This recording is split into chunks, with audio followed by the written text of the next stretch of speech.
Olá, minha gente, aqui é Mari do Carta Jurídica. Eu resolvi gravar esse vídeo porque eu fiz uma live lá no Instagram falando sobre o processo de celebração e habilitação para o casamento, falando disso como nicho de mercado para os advogados e também explicando um pouquinho para caso você esteja aí querendo casar, né? É bom você entender que não é tão simples, não é só uma troca de alianças.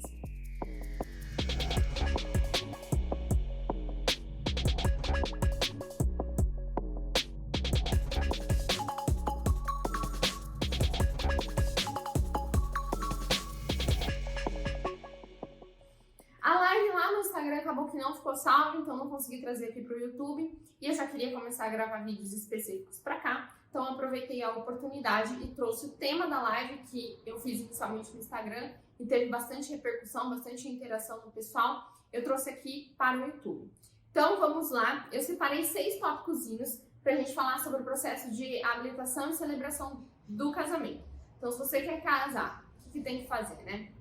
A primeira coisa que eu trouxe aqui para você se situar é que todo tipo de casamento é igual. Então hoje a gente tem a união homoafetiva e o casamento homoafetivo e isso não interfere em nada. Se o casamento é um homem e uma mulher, se são 2 mulheres, se são 2 homens, realmente isso não interfere.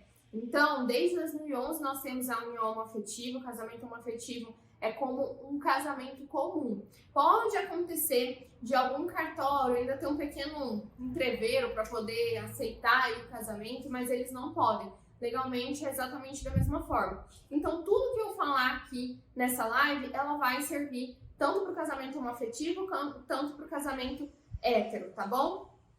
O segundo ponto que eu separei para deixar bem claro que o casamento é diferente da união estável. A gente pode até fazer depois um vídeo, se você quiser, deixa aqui nos comentários, para falar sobre a diferença entre casamento e união estável. Mas eu queria deixar bem claro que o que eu vou trazer para você relacionado a processo de celebração e habilitação do casamento não necessariamente vai ser utilizado para a união estável. Os institutos estão cada vez mais similares, estão muito próximos, né? Mas ainda tem as suas diferenças. Então, não vou ficar aqui especificando o que cabe para a união estável e o que não cabe, mas eu quero te deixar bem ciente de que o que eu estou falando aqui é o casamento, aquele ato formal, com natureza contratual, tá? Então, não é a união estável, porque nem tudo que vale para um vale para outro. Agora, vamos para o ponto 3, entrar efetivamente no conteúdo de processo de habilitação de casamento. A primeira análise que a gente tem que fazer, tanto nós como advogados, quanto você como noivo e noiva, é se perguntar, eu posso casar? Porque não é tão simples quanto parece. Não é simplesmente você olhar para a pessoa e falar assim, você quer casar comigo? E ela falar, sim, eu quero. Aí você compra uma aliança dourada, coloca no dedo e tá tudo certo. Não, não são todas as pessoas que, conforme a legislação brasileira, elas estão aptas a casar entre si. Todo mundo pode casar, mas não necessariamente entre si. Nós temos as causas impeditivas e as causas suspensivas do casamento. Então vamos analisar um pouquinho cada uma delas. Então vamos lá. Primeiro vamos falar sobre as causas impeditivas. As causas impeditivas, elas são aquelas que literalmente as pessoas não podem casar. Não é que é uma faculdade, uma sugestão, um conselho, não. Não podem casar. Lá no artigo 1521 do Código Civil. Então lá tem um rol taxativo das pessoas que não podem casar entre si.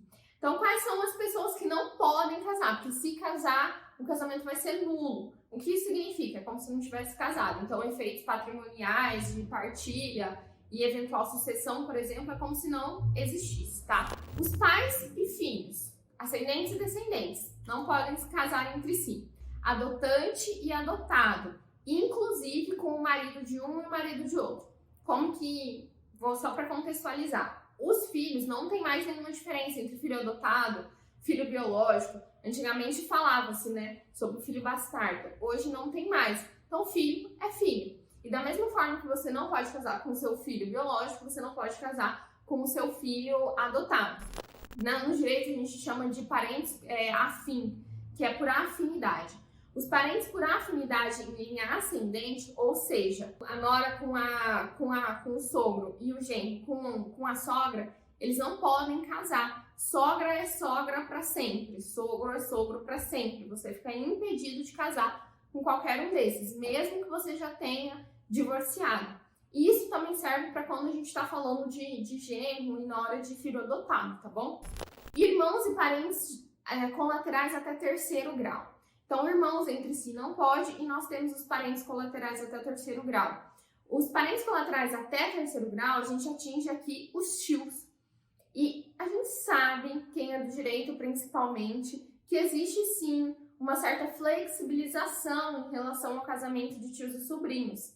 Existe um decreto que flexibiliza esse tipo de casamento.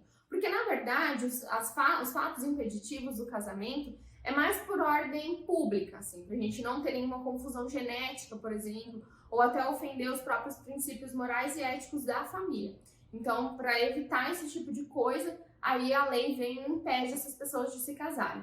Mas, segundo consta, os tios e sobrinhos não têm tanta essa interferência genética. É claro que pode ser que algum cartório, alguma coisa assim, crie algum obstáculo que não criaria com um casamento comum. Mas existe esse decreto e a flexibilização do casamento. Mas só para dizer que o artigo 1521, ele deixa lá bem claro que irmãos e colaterais até terceiro grau não podem casar entre si. Irmãos adotados também não podem se casar, como eu disse, da mesma forma que eu e meu irmão biológico não podemos nos casar, eu e meu irmão adotado também não, porque não tem essa diferença entre filhos. As pessoas casadas também não podem se casar de modo algum, tá? Se você está casado, você primeiro precisa passar pelo processo de divórcio para aí sim casar de novo, porque a família, no ordenamento jurídico brasileiro, é monogâmica. A gente tem aí o tipo de família do Mr. Catra, o poliamor, família poliafetiva. Sou super fã do Mr. Catra, porque, gente, aguentar um marido e uma esposa já é difícil. Imagina vários, né? Ele tinha, sei lá, uns 24. Então, mas aquilo lá, aquele tipo de união, não é legalmente aceita. Então, vai dar um problema na sua partilha, porque você tem que ter uma titular, vamos assim dizer. Não dá pra você casar com duas pessoas. Inclusive, se isso acontecer, é o crime de bigamia. Então, o princípio do direito de família no Brasil é baseado na monogamia. Por isso, as pessoas casadas não podem se casar novamente. Tem que passar primeiro pelo processo de divórcio. O último caso de pessoas impedidas ao casamento é o cônjuge sobrevivente como condenado de homicídio do outro cônjuge. Então, também vamos trazer para um caso concreto. Eu e meu marido. Tio Pablo vem e mata meu marido. E ele é condenado pelo assassinato do meu marido. Eu não posso casar com o tio Pablo. Mas preste bastante atenção nos detalhes, porque isso principalmente se você está aí por acaso, vai passar numa prova da OAB, alguma coisa assim. Existem alguns detalhes muito importantes. Primeiro, a pessoa tem que ser condenada, simplesmente o acusado não. A gente tem o princípio da presunção de inocência. Então, enquanto não houver sentença penal transitada no julgado, ele ainda não é condenado. Então, ele tem que ser condenado a homicídio. A gente não está falando de um furto, a gente não está falando de uma lesão corporal, de uma violência doméstica, é homicídio, tá? Então, o cônjuge sobrevivente com aquele que for condenado do outro cônjuge, eles não podem se casar. No caso de acontecer o casamento, esse casamento vai ser considerado nulo. Agora vamos para as causas suspensivas. Aqui é como se fosse um conselho legal, como se a legislação olhasse para você e falasse assim, filha, eu se fosse você, não casar, porque vai dar ruim. Então, é melhor não se casar, entendeu? Não é que não pode, é que não deve. Então, é um conselho legal. Ao contrário das causas impeditivas, em que se você não observar tudo aquele rol, você, não, eu quero casar com meu pai. Quero. Ele é o único homem da face da terra que presta. Não vai adiantar, porque esse casamento é como se não existisse, né? Não tem como você fazer isso. Enquanto que aqui nas causas suspensivas, não. Se você optar por infringir, vamos assim, um dos conselhos ali que está no rol da lei, a pena que você vai ter é que você vai ter que seguir o regime da separação obrigatória de bens. Então, nós temos a separação obrigatória também no regime como uma forma voluntária. Mas aqui, nesses casos, a lei traz como se fosse uma penalização. Ó, já que você não seguiu o meu conselho, eu vou aqui te entregar essa penalização. As causas suspensivas, ao contrário das causas impeditivas, elas são muito mais de cunho patrimonial, não tanto de cunho genético e por ordem pública, tá? Como eram nas causas impeditivas. Então vamos lá, no artigo 1523, que está no artigo do Código Civil. O viúvo sem inventário realizado. É por isso que existe o inventário negativo, porque alguns cartórios, eles pedem esse inventário negativo para poder realizar o casamento do viúvo, então, ou da viúva. A mulher ficou viúva e ela quer se casar de novo, mas o falecido marido não tinha deixado bens. Então, mesmo que não tenha deixado bens, é importante você procurar um advogado para fazer esse inventário negativo, para poder não ter nenhum tipo de problema para eventual casamento futuro, tá? Inclusive, para você que é advogado, às vezes você não sabia que isso é sim um nicho de mercado. Nós temos aí o inventário negativo, não necessariamente somente pessoas que tenham posse e que tenham muitas posses, porque também tem pessoas que acham que só quem tem muito dinheiro que tem que fazer inventário. Não, inclusive pessoas que não têm bens nenhum, às vezes é importante fazer o inventário, esse inventário negativo, para não ter nenhum tipo de obstáculo lá na frente em futuro casamento. A viúva ou divorciada com menos de 10 meses. Em menos de 10 meses. Então, se eu estou viúva há menos de 10 meses ou se eu estou divorciada há menos de 10 meses, para evitar uma confusão de gestação, uma confusão patrimonial e parental, a lei pede esse tempo. Por quê? Porque a gestação ela dura 9 meses. Então, dentro desses 10 meses, a criança, se a mulher já estava grávida, quando ela divorciou, quando ela ficou viúva, a criança já nasceu. Então, aqui a gente já tem essa ideia, a gente já consegue saber quem é o pai. É claro que você não precisa estar casado para fazer filho, né? Isso a gente sabe. No entanto, o pai, o marido, ele é presumidamente pai. Então, se você casou antes desse tempo, por mais que o filho seja do seu ex, e se não vier investigação de paternidade, uma série de outras coisas, o seu marido é considerado pai por presunção. Então, para evitar esse tipo de coisa, a lei ela pede esse tempo de 10 meses. Então, se você não for respeitar esse tempo, não quero casar porque quero casar o amor da minha vida, só serve se eu casar hoje, aí você vai ter que adotar o regime da separação obrigatória de bens. O divorciado, enquanto não for homologado a partilha. Lá nas causas impeditivas, a gente falou que a pessoa casada não pode casar novamente, certo? Aqui, a pessoa já entrou com o processo de divórcio, o processo de divórcio está tramitando, no entanto, a partilha de bens ainda não foi homologada. Então, neste caso, é melhor talvez esperar a homologação dessa partilha de bens para aí se contrair um novo casamento. Porque se você não esperar isso, para não dar nenhuma confusão patrimonial, a lei determina que você case no regime da separação obrigatória de bens. Agora, a última forma de causa suspensiva é o tutor ou o curador e os seus parentes com o curatelado ou com o tutelado. Então, o curador e o tutor, eles também mexem com o patrimônio daquele que eles estão curatelando ou, no caso, está tutelando. Então, para não ter nenhum tipo de confusão entre o patrimônio de tutor e curador, a lei pede, né, para que não se case enquanto existir a tutela e a curatela. Caso queira casar, aí a gente tem aqui também seguir o regime da separação obrigatória de bens. Então, nós temos aqui essas duas formas, do artigo 1521 e do artigo 1523, causas impeditivas e causas suspensivas. Então, se a gente está gostando, quer ter alguma pergunta, alguma dúvida, qualquer coisa, deixa aqui nos comentários. Então, bom, você já viu que você quer um casamento, não quer uma união estável, você não está dentro de nenhuma causa impeditiva de casamento, nenhuma causa suspensiva de casamento. Qual que é a próxima coisa que a gente tem que pensar? E aqui, principalmente, onde os advogados erram, não observam a oportunidade nesse momento, que é a escolha de regime de bens dos noivos. A advocacia como um todo, ela segue muito para uma advocacia preventiva. Então, a gente tem que começar a orientar os noivos, não necessariamente só quando a gente for fazer um divórcio. Porque aí, muitas vezes, a gente chega lá no divórcio, a burrada não foi feita lá na hora de começar, né? Lá no casamento. Então, a gente tem que orientar os noivos, principalmente quando a gente fala de regime de patrimônio, de regime de bens. Porque é isso que vai definir lá na frente a partilha em eventual divórcio e também eventual sucessão. Hoje, o regime legal é o da comunhão parcial de bens.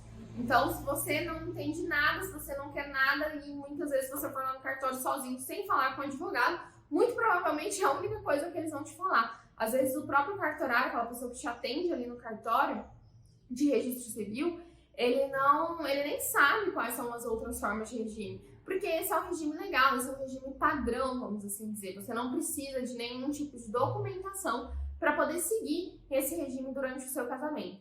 Então, nós temos aqui o regime da comunhão parcial de bens. E aí, nós temos o regime da comunhão universal de bens, que até pouco tempo era o regime legal, agora mudou, agora o regime da comunhão parcial. Mas nós temos o regime da comunhão universal, que é quando todos os bens anteriores, atuais e futuros durante o casamento, eles se comunicam e isso acaba refletindo na partilha. Mas quando a gente opta por qualquer outro regime que não seja um regime legal, os noivos são obrigados a fazer um pacto antinupcial, que é como se fosse um acordo entre os noivos, determinando como que vai ser esse regime de bens do casamento. E é aí que o advogado entra, porque esse contrato tem que ser formalizado por escrito. E é muito interessante que o advogado determine ali naquele pacto tudo, como serão todas as fases do casamento, como que serão os bens, se já existem bens, como esses bens vão ficar. E a gente nem tá falando de, eu não quero pensar em divórcio, mas a gente tem que pensar num planejamento, até por questão tributária, tá? Então, voltando, nós temos o regime da comunhão universal, da comunhão parcial, que é o regime legal, da comunhão universal, que é quando todos os bens se comunicam. Nós temos o regime da separação total de bens, que é quando nada se comunica. E aqui nós temos duas frentes do regime da separação, que é o regime da separação voluntário, quando você, por vontade própria, chega e fala, nós queremos o regime da separação, e aí nós temos o regime da separação obrigatória, que é quando a lei te obriga a adotar o regime da separação, que é nos casos das causas suspensivas que a gente acabou de falar do artigo 1523. Então, se você está dentro de uma dessas causas, aí você é obrigado a adotar o regime da separação obrigatória de bens, tá bom? Mas isso só muda a questão de vontade, porque o resultado final do regime, sendo ele voluntário ou sendo ele obrigatório, vai ser o mesmo. Os bens não se comunicam em eventual divórcio. E o último regime é o regime da participação final nos aquestos, que, ao meu ver, é um regime muito pouco estudado, muito pouco explorado pelos advogados e que muitas pessoas nem sabem da existência. Hoje, talvez, se você chegar em um cartório de registro civil, a pessoa nem sabe te explicar como é que funciona o regime da participação final dos aquestos.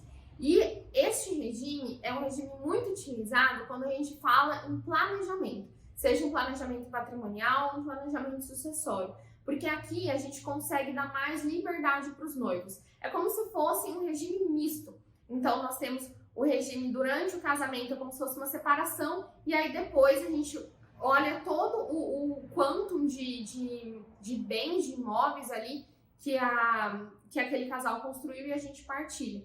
Ou então, conforme está lá no pacto antinupcial. Por isso que é muito importante o advogado se atentar muito ao pacto antinupcial, porque às vezes a gente consegue deixar tudo muito formalizado e lá na frente fica exatamente como os noivos querem. Então é um nicho bem interessante, a gente consegue trabalhar com mais tranquilidade quem é advogado, porque não tem prazo, né? Você consegue sentar com os noivos, não tem lead, não tem todo aquele ânimo, né? Do que tem um divórcio, por exemplo. Então você consegue trabalhar com mais tranquilidade, você consegue às vezes tirar uma grande carga tributária dos noivos. Então vamos explorar um pouquinho mais o regime da participação final nos aquestos. Então, agora explicado, você escolheu o seu regime de bens. Se foi o caso de fazer um pacto antinupcial, procurou um advogado, fez o pacto antinupcial, escolheu algum outro regime que não fosse o regime legal.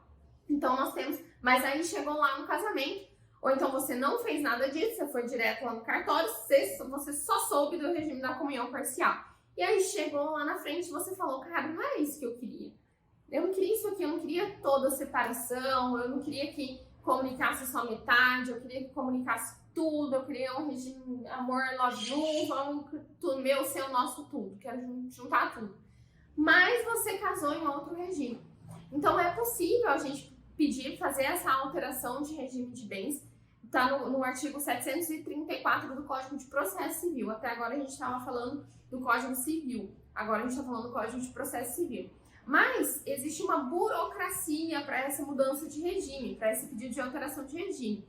Ela tem que ser feita judicialmente, não é igual quando a gente vai lá no cartório para casar, que é só o cartório de registro civil, né? Aqui não, a gente tem que fazer esse pedido, né, no Poder Judiciário, lá no fórum, tudo. E esse pedido tem que ser motivado, tem que ser fundamentado. Por quê? Porque a gente tem que resguardar direitos de terceiros. Acontece muito de pessoa tentando cometer uma fraudezinha a credores, uma fraude à execução, mudando, alterando o regime de bens para tentar esquivar alguma parte do patrimônio de eventual execução, de eventual penhora, por exemplo. Então, você tem que justificar essa alteração de regime. E não se sabe se o juiz vai ou não vai atender a sua demanda, se ele vai ou não vai entender que não, isso é caso de alteração ou não. Além disso, é muito mais caro, né? Para quem está pagando para um advogado para ele pedir a alteração do regime de bens, é financeiramente mais caro, mais demorado, mais desgastante. Então, por isso, eu volto a falar sobre a importância da gente orientar os noivos e muitas vezes fazer um pacto antinupcial. Que aqui também a gente trabalha no regime de urgência, né? A pessoa quer mudar o regime, quer mudar para ontem. A gente tem menos tempo para conseguir criar tese, trabalhar com mais tranquilidade. Mas bom, mudou ou não mudou o regime, aqui nós entramos efetivamente na habilitação e na celebração do casamento. A habilitação é como se fosse, sabe quando a gente vai tirar a carteira de motorista, que a gente tem a CNH e tem aquele processo de habilitação? É mais ou menos isso. É nesse momento que a gente vai ver se os noivos podem ou não podem casar, se vão ter que adotar o regime da separação obrigatória ou não. É um processo administrativo para demonstrar, para constatar se os noivos estão aptos à realização do casamento. Ele é feito no cartório de registro civil, isso também está na legislação, ao contrário de outras demandas aí no direito de família, que a gente faz no cartório de notas e escolhe qualquer um. A gente tem que fazer aqui no cartório de registro civil, e esse cartório de registro civil é conforme a divisão do seu estado, porque alguns é um cartório só, outros são por território, né?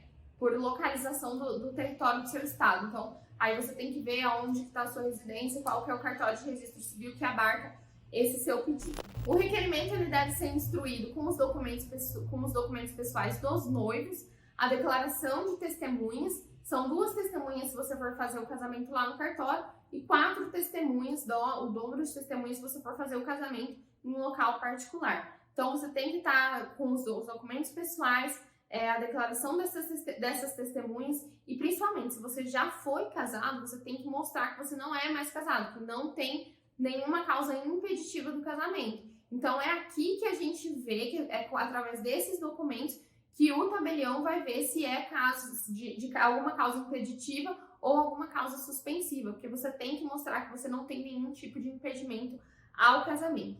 Então, se estiver tudo em ordem, esses proclamas, o edital, né, ele vai ficar fixado no cartório por 15 dias. A nossa legislação, ela é antiga, né? Então, a gente tinha, naquela época lá, monárquica e tudo, dessa nossa cultura, né, do patrimonialismo, a gente tinha que, assim, vou colocar ali, fixar aqui no cartório e alguma alma boa vai vir aqui e vai falar, olha, tô olhando aqui no edital, acho que Tia Mercedes e o Pablo não podem casar. Vou lá contar pro tabelião que eles não podem casar.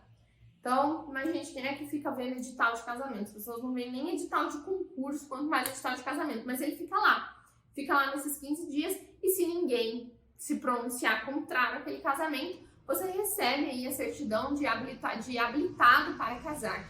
E essa certidão de habilitação para casamento, ele tem o prazo de 90 dias. Então, dentro de 90 dias, você tem que efetivamente celebrar o seu casamento. Seja numa data marcada ali no cartório, com a presença das testemunhas, seja no casamento religioso com efeitos civis. Então, você tem esses 90 dias para poder casar. No caso de local particular, é obrigatório o dobro de testemunhas, são 4 testemunhas, como eu falei mais cedo. E você está lá no momento que você vai casar, a lei ela traz exatamente o que o juiz de paz, ou seja, quem está ali habilitado para realizar o casamento, que ele tem que dizer para que você seja considerado casado. Então, eu separei aqui para ler para vocês, porque tá lá escrito no artigo 1535. Os noivos são considerados casados depois que a autoridade competente diz, abre aspas, de acordo com a vontade que ambos acabais de afirmar perante mim, de vos receberdes por marido e mulher, eu, em nome da lei, vos declaro casados. Então, a partir disso, aí sim, você é considerado casado, efetivamente casado. E aí eu entro no ponto 6, no último ponto aqui desse vídeo, que são as curiosidades. E uma das curiosidades é relacionada a isso. Se, por exemplo, tio Pablo e tia Mirtz estão se casando, ele diz sim, ela diz sim, mas na hora que a autoridade competente vai, antes da autoridade competente falar essas palavras ditas pelo artigo, considerados e efetivamente casados, tio Pablo tem um piripaque no altar e ele morre. Segundo a legislação e segundo o entendimento da doutrina, ele é considerado solteiro. Então, se ele morre neste momento, apesar dele já ter expressado a vontade dele de casar e ela também, é importante que a autoridade judiciária, a autoridade competente, a autoridade habilitada para a celebração do casamento tenha declarado eles casados. Então, olha a tamanha importância desses pequenos dizeres, né? Se a pessoa tiver um piripaque e falecer ali, isso reflete na partilha, ele é considerado solteiro para efeitos de partilha. Próxima curiosidade, o silêncio neste caso não é considerado consentimento. Então tem aquele ditado, quem cala consente. Quando a gente fala em casamento, não. Quando a gente fala em casamento, a pessoa ela tem que dar um jeito de materializar aquele sim dela, que ele deseja casar. Então, porque se isso não acontecer, é como se ele estivesse falando, não, eu não quero casar. Então, se é um surdo, se é um mudo, não consegue falar, ele tem que balançar a cabeça, tem que fazer um joinha. Alguma forma ele vai ter que expressar esse sim. Ele não pode ficar simplesmente em silêncio. A outra curiosidade, eu vou também puxando para esse gancho de que é importante que expresse a vontade.